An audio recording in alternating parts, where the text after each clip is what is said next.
Hello and welcome. My name is Gilad Berenstein, and thank you for joining us for another episode of the AI and Faith podcast. On this podcast, we bring together experts from our community and thought leaders from around the world so that together we can learn the key lessons required to build a world where AI benefits humanity and all of us individually. Borgman's helped me to understand and to reaffirm things like shared meals, musical performance, worship, even like craftsmanship. All those things are part of focusing us, giving us a grounding as human beings that we don't want to lose in this era, and that we can reaffirm, and we almost really are obligated to reaffirm for the sake of our own humanity. As you all know by now, we at AI and Faith are fortunate to have a new executive director joining us a few months back. We were thrilled to host him on the podcast and to introduce him to all of you when he joined in the fall. And today, a few months into his tenure, we have invited him back on the pod to see what he has learned and what he has planned for the future, and to ask him a few questions from our AI and Faith community. So let's get started. Thank you so much for joining us again. It is great to have you. It's great to be on the podcast again, Gilad. Thanks for all your work on this, and absolutely. Happy 2026 to you. Yeah, and to all of our community members as well. So before we jump in with the real questions, tell us a bit, how has the first few months been? You know, it's been really, really exciting and almost like breathtakingly dizzying, or dizzyingly breathtaking, one of the two. There's just so many great people that are a part of AI and Faith. I mean, you're one of them. I've really enjoyed getting to know you and having some time with you in person. And then just, AI is so exciting. And it's like, absolutely. Not only is it involved in so much of life and culture and thought and everything else, but also it is always evolving. So like I'm kind of into my 100 days now of being the executive director. I'm just over that, but let's call it the 100 days reflection. And, I bet you if we had asked the same question 100 days ago, we're going to ask today about where AI is, the answers would be somewhat different, and you know that as well as I do, but that's what makes us like breathtaking and kind of dizzying, this position that I'm in. Yeah, absolutely. I always joke that I'm that annoying speaker who has to have the slides changed the moment before my speech because AI is changing so quickly that whatever I wrote last week might not be relevant anymore. And we certainly all know that. Now, before we jump a little bit deeper, we want to kick off with a very high-level question. So we have some new listeners who are joining us on the pod for the first time and some new members of the AI and Faith community. So starting really broadly, how do you describe the purpose and the mission of the organization? What are we trying to do here? Well, I do want to make sure, like you just said, that we welcome anybody who's new to the podcast. So there are so many great people that are on this podcast. So make sure you go back and hear some of those episodes. Yeah. Well, you said it really well in the intro. So I'll just add to, our mission of AI and Faith, which is, by the way, our mission is a topic that I've been asked in the past 100 days or so. It's like, how are you and why are you bringing the insights of religion into this completely contemporary context? So insights of religion tend to be things that have a long past to them, right? And what do they say to the present technology? And I think it's this, that the insights of religion have been tested through time. And there's a reason that religious traditions stick around. It's because people find their stories, their ethics, what they do for community really important and life-giving. And so by joining with other religious traditions, most of us come from religious tradition in AI and Faith, we can learn what are the common threads we have, what has the wisdom that's come through those told us, and then how can we be part of helping AI develop in ways that are, I love this phrase that I'm going to draw from some other meetings that have been safe and beneficial, right? So we do want safety. We want to protect people's lives, people's livelihoods, people's health, all that sort of thing, which is incredibly important. And also beneficial. How can we partner with AI and co-create, you might say, with AI in ways that are really something that's good for us? I've been using this phrase, as I know, Gilad, an AI that's made for us and not contrast us for it. I draw this from religious traditions that have influenced me a great deal, both the Jewish and the Christian religious traditions. And I think that's one way that religious traditions can help shape the way that AI unfolds. It's not just about finding the most powerful AI, which is obviously incredibly important, but it's finding an AI that helps us flourish as human beings, and religious traditions help us to understand what that means. Yeah, absolutely. I love that. And that's exactly the reason that I'm so passionate for our work at AI and faith. Now, the first outside question comes from our founder, David, who spent so many years helping us build the organization. And he said, as we all know, one of the strengths of AI and faith is that it's not tied to any single religion. It's really pluralistic. And we have to learn from so many faiths and so many traditions. How do you and how do we as an organization hold space for so many faiths and so many traditions within our community?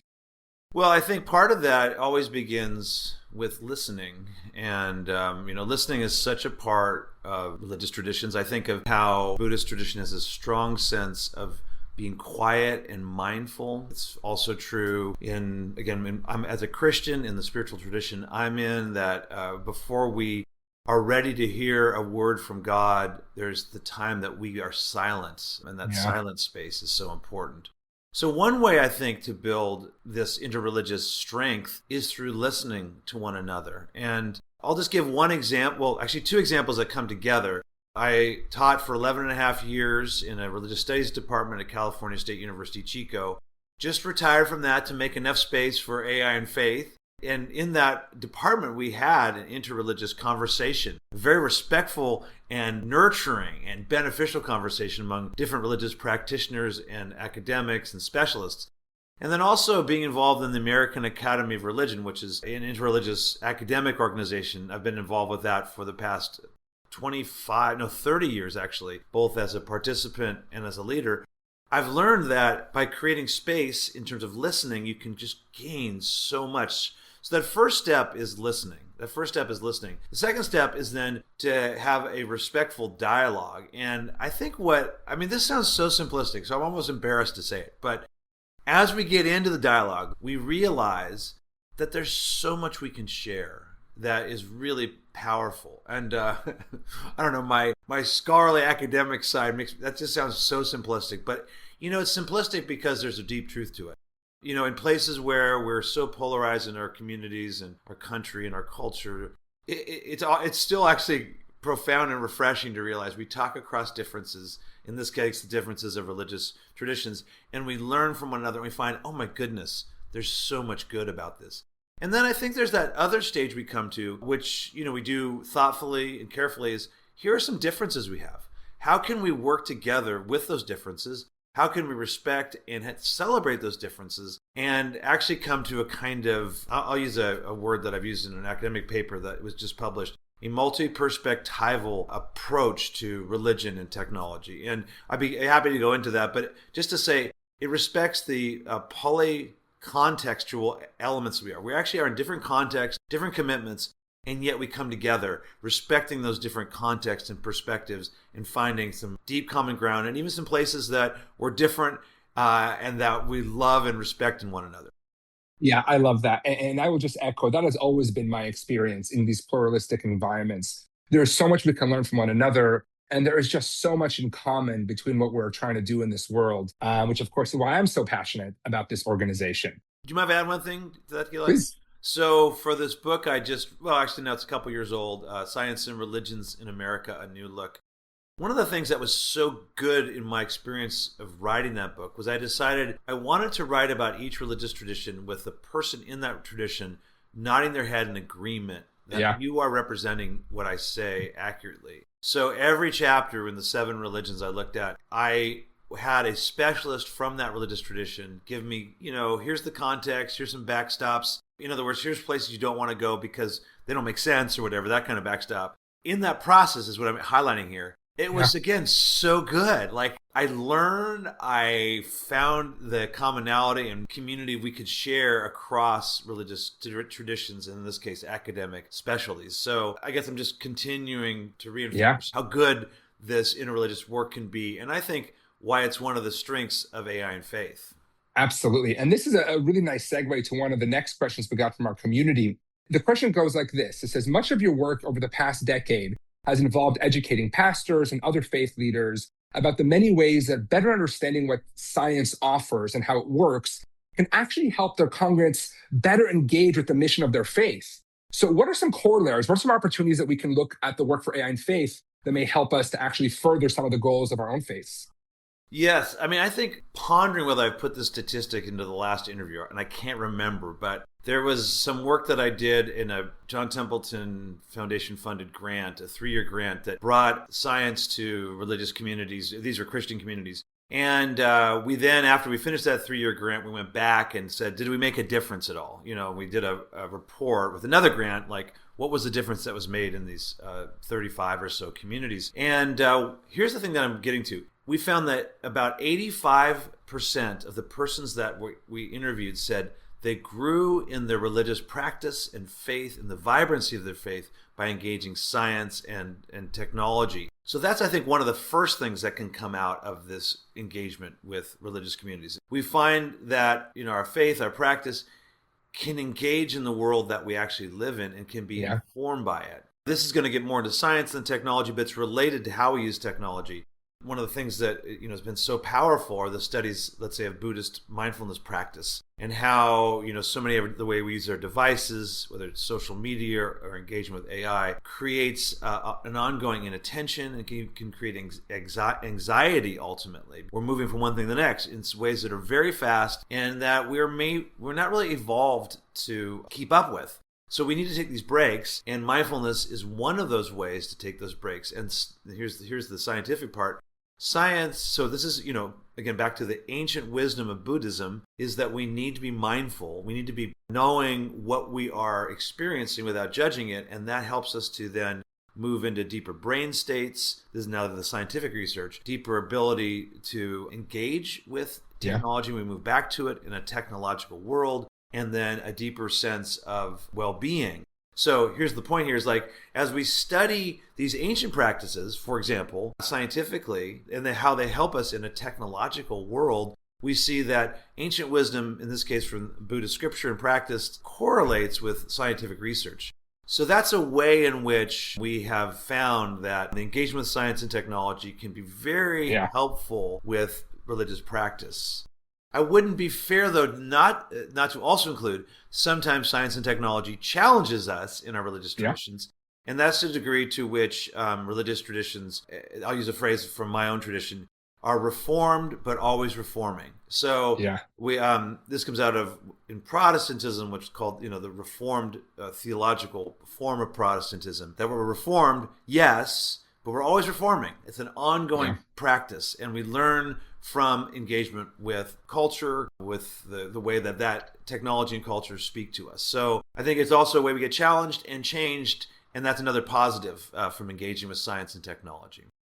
Yeah, absolutely. That really resonates. And, you know, thinking about it from the Jewish tradition, so much of Jewish law and the Talmud and things that have been written since then is really about how do we live in the image of God and that God wants us to live, but in the modern world that we actually exist in.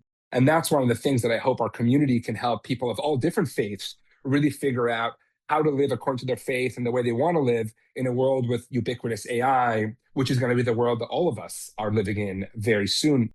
Now, I want to take a personal turn for a second. And I was reading some of your latest writings, so I'm hoping you could tell us a little bit about what happened one December evening in 22 when you kind of felt the sudden emergence of omnipresent AI. What happened and how did it make you feel and think?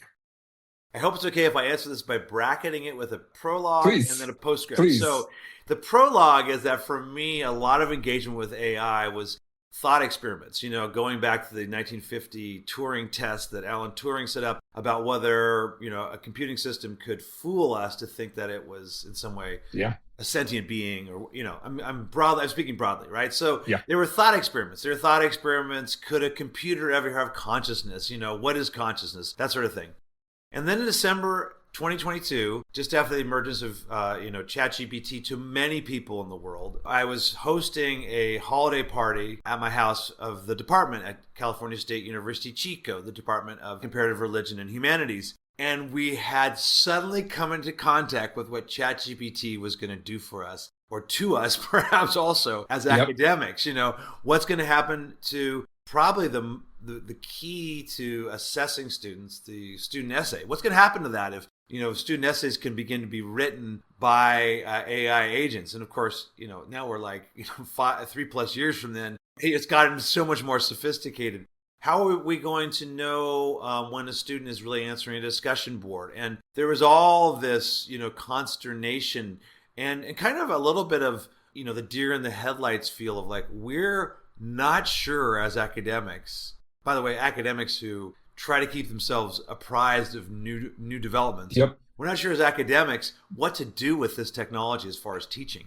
And so we were all like, having our, I don't know, mulled wine and conversation and figured, just that struck me. It hit again, people who listen to this podcast will know that AI has been around for a long time. You know that, obviously. Mm-hmm. But, for a lot of us, that was when, about December of 22, when it really emerged and people were beginning to use it much more ubiquitously or much more broadly. So then about 2 months later, this is the funny postscript to me, we were talking about, let's go back a step. The we is our college or university had put together a conversation about what to do with AI in terms of teaching. And some of that same consternation was getting raised. There's, I don't know, maybe 100 of us in the room who were lecturers and professors and so on. And then somebody pointed out, you can write letters of recommendation with AI.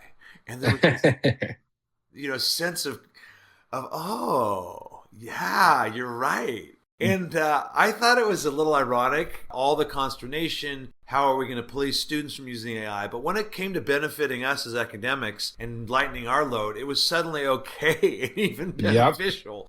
I think that's a great story because, that's a little bit of the twinning of how we respond to AI, either technophobically or techno-optimistically, and I tend to be a little bit more toward that second category. The beneficial side of AI, partly, not more than partly, I'd say largely because of where I think our religious traditions give us some resources. And yet, those two experiences, December 22 and let's say March of 23, those for me help me to typologize this dualistic response we have to AI. Yeah, absolutely. I mean, the reason that stuck out to me is because I believe strongly that in the history books, we will remember early December of 22. And, in my essays, I refer to this new technology epoch as the great commoditization of AI. And I say that the great commoditization started on November 28th, which is when ChatGPT became available to the public. And so for me, I think that was a time where a lot of us in the world were really beginning to ask ourselves what the world's going to look like as this AI became so ubiquitous. So that really resonated with my experience in kind of the last weeks of 2022. And then the second element, your postscript incredibly resonates. I spent a lot of time on the professional side helping companies adopt AI. And people sometimes tell me, well, this type of person doesn't want it. This type of person doesn't want it. And I always say, wait until they find the use case that benefits their profession or their lives. And all of a sudden, we all become adopters. That incredibly resonates. Yeah, well, I just want to put in a plug for your work on the commoditization of AI. I mean, I think that's so interesting. So, yeah, I mean, so you can see that in every industry, and in every sector, and even in personal life. I think we'll get to this at some point in our conversation, but I'll just say it now, that a lot of people have a fear about AI. And I did come up with, one survey recently, and this will get to the point in a minute. This is a Pew report from 2025, so just a few months ago. I'm just going to quote it. Overall, Americans continue to be wary about AI's broader impact. 50% say they're more concerned than excited about the increased use of AI in daily life, up from 37% in 2021. 10% are more excited than concerned. 38% are equally excited and concerned. Now, I bring that up because of the, that 5-to-1 ratio, like more concerned than excited over those who are excited. And then, that's what hits me when I go to congregations, when I go to the general public, is a lot of concern. But as soon as somebody says, oh my goodness, I'm planning a vacation, I don't know, to the wine country in Napa, and I used AI, I used Anthropic to help me figure out, where to go and what to do, or, where the best way for me as a person to enjoy this, all of a sudden, they like it. Yeah. And it's useful, right? Absolutely. Absolutely. And the way it communicates with us really makes it completely different from any other technology we humans have ever invented, which is why this is such an important topic for us to be focused on. Now, the next set of questions we got from our community were really kind of at the core of teachings we can take from religion that help us with this kind of AI world and the great commoditization we're living through. So the next question goes like this. Religious and philosophical traditions have been grappling with power agency, responsibility, and ethics for literally thousands of years. What are some of the key lessons from Christianity or any of the other faiths that you've studied in your life that we can use in this new AI era we're living through? There's so many ways to look at this question. So I'm going to try to just do two, and I'm sure the listeners will think of others.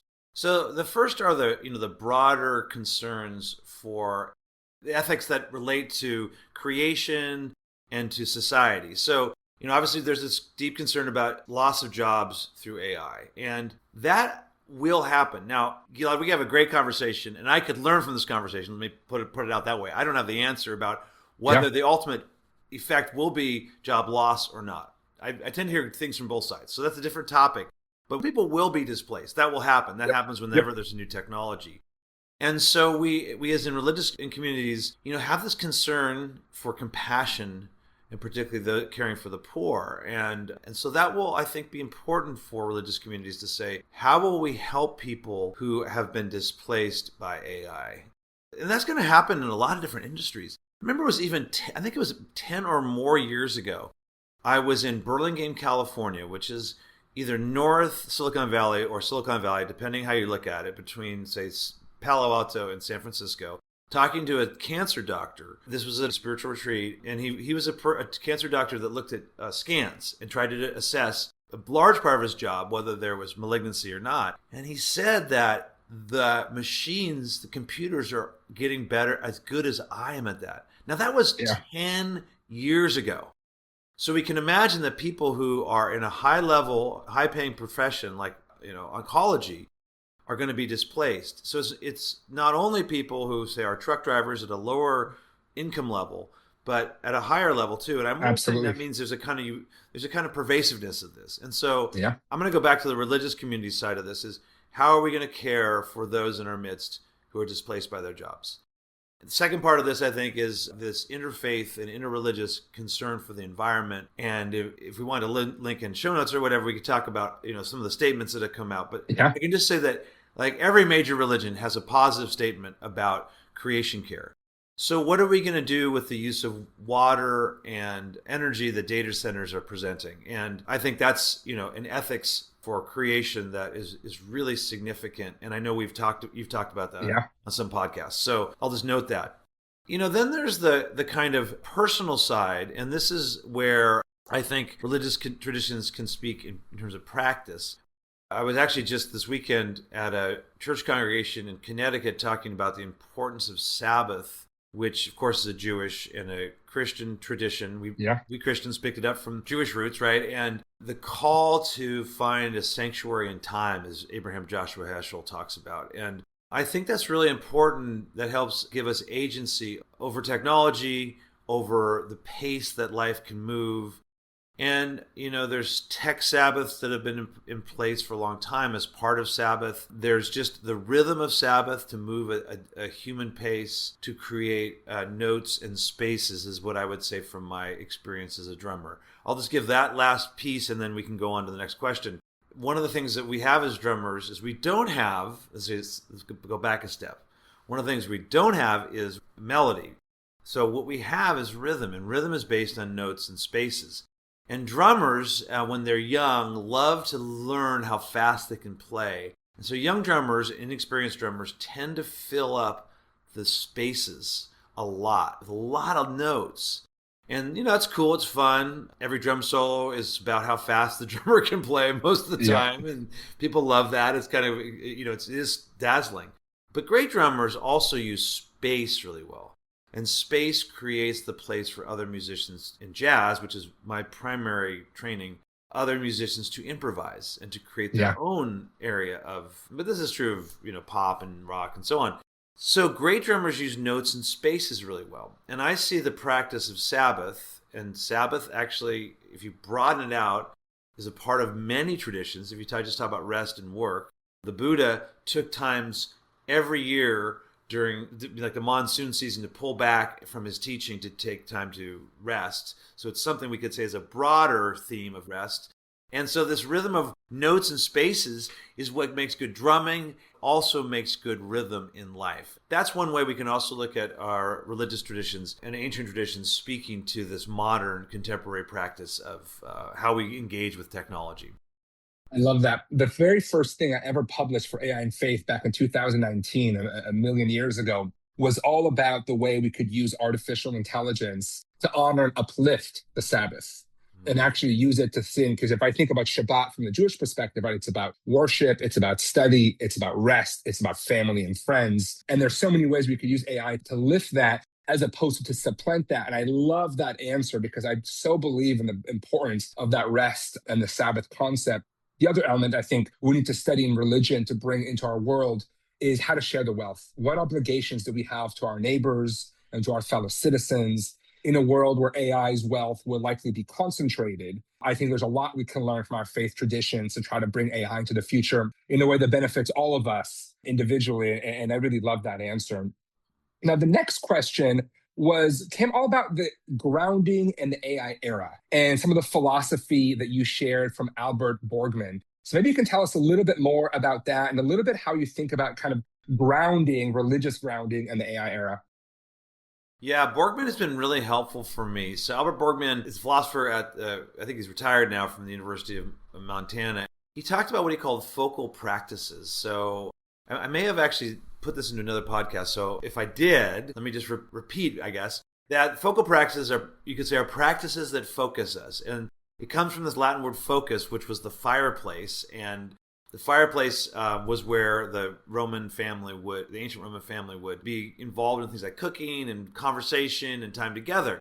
And so I learned from Borgman that there's this importance of focal practices that technology can so often interrupt. When I was a kid, I ate dinner with my family. That was a big commitment pretty much every night. Fairly traditional family structure. My dad would come home from work. My mother and my father would put together dinner. We'd sit together, my brother and I, and we'd have this family time together. And I learned a lot during those family meals. That's what Borgman would call a focal practice. And he said that a lot of technology interrupts that.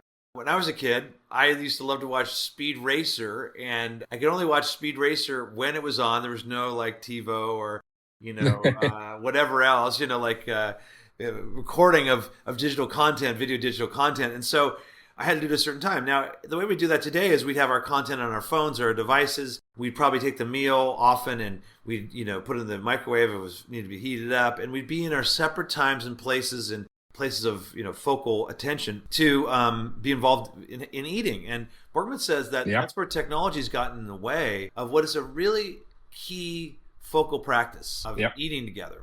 Borgman's helped me to understand and to reaffirm things like shared meals, musical performance, worship, even like craftsmanship. All those things are part of focusing us, giving us a grounding as human beings that we don't want to lose in this era, and that we can reaffirm, and we almost really are obligated to reaffirm for the sake of our own humanity.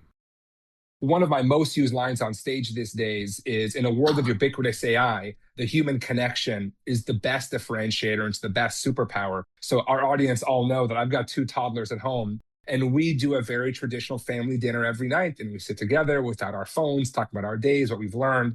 And I so believe in the power of that, and specifically that kind of human connection over human things like food, like walking, like religion, like around the fire.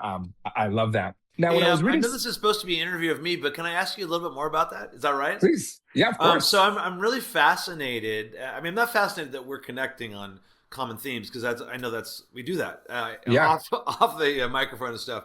So when you do that and you talk about it with your audiences, what is the response from people about the need for human connection? How do people push back? Do they resonate, or how does that? No, I will tell you, the response is jubilation, and they're almost thanking me for saying it out loud.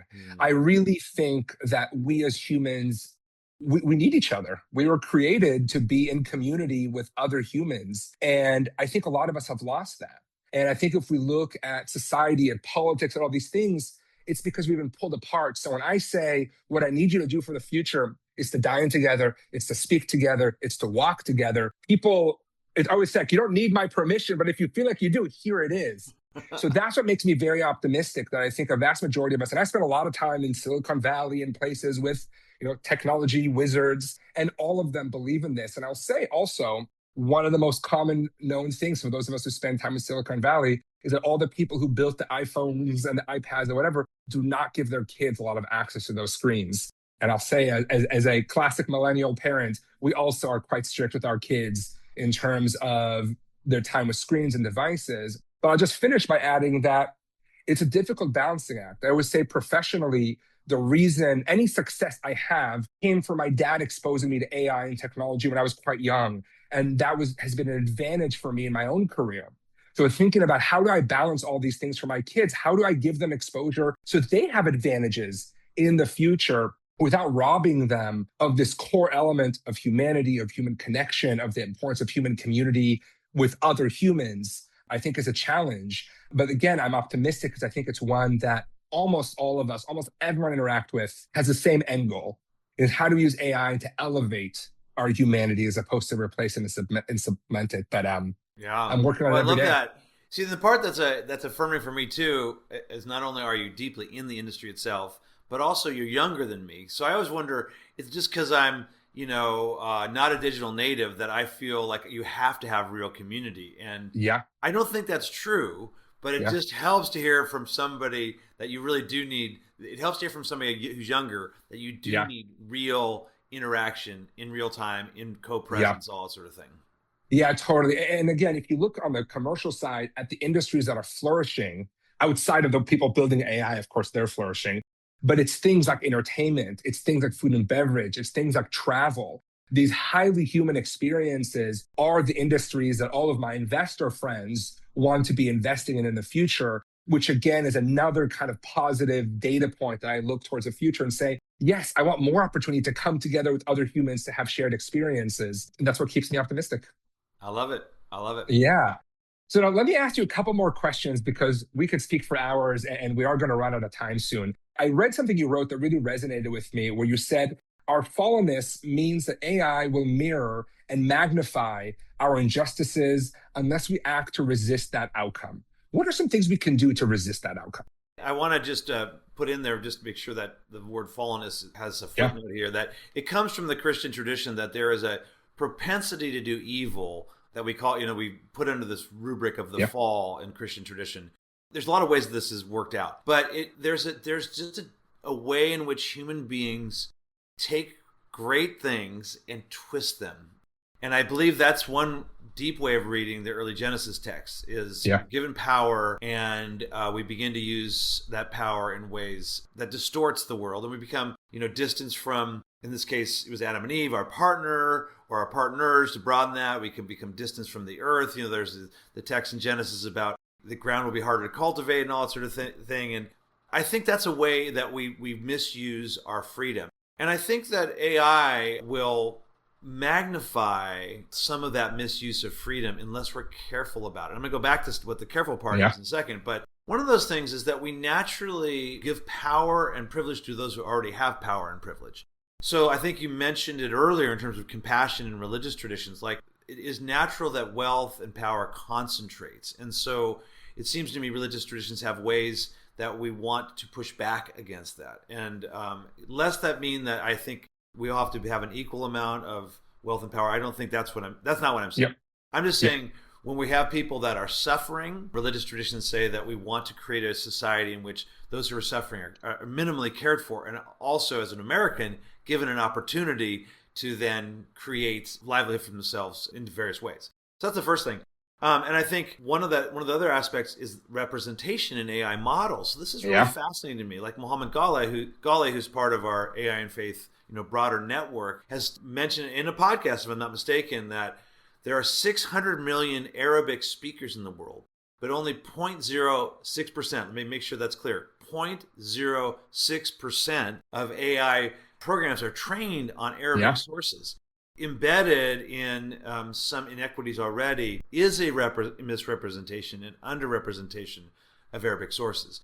That kind of thing will continue to happen. The 2 billion people that I'm told have really no presence on the internet, meaning they just don't have whatever you want to call it, broadband or something like that, are not going to be present in the models that are trained in AI. So they're just not in the system. And all those things are part of what I would say is the fallenness of human nature and the way in which there's a propensity to create inequities within the systems we have. So now here's the solution, I think. And this is actually, man, I'm going to sound so constitutional, like it's the, in the form of our government of the United States. But the way that our government was founded, I think, is really great because, and of course, this is under stress and it's always a part of how we have to work in our political system. But the original idea was that there was a sense that power corrupts and absolute power corrupts absolutely, right? That's not in our Constitution, but that's surrounded the time of our Constitution. So we set up checks and balances and tried not to give any one person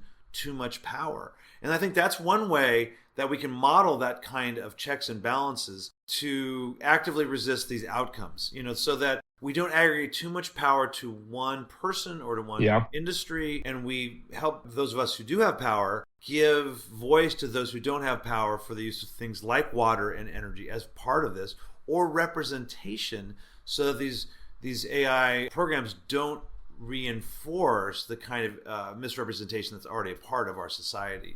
I'll just make one plug for where that fits with AI and faith, is we want to make sure we, meaning these 200 plus experts, the wider community of AI and faith, that the models have proper religious input, right? That is actually, that's like kind of a simple thing, really basic.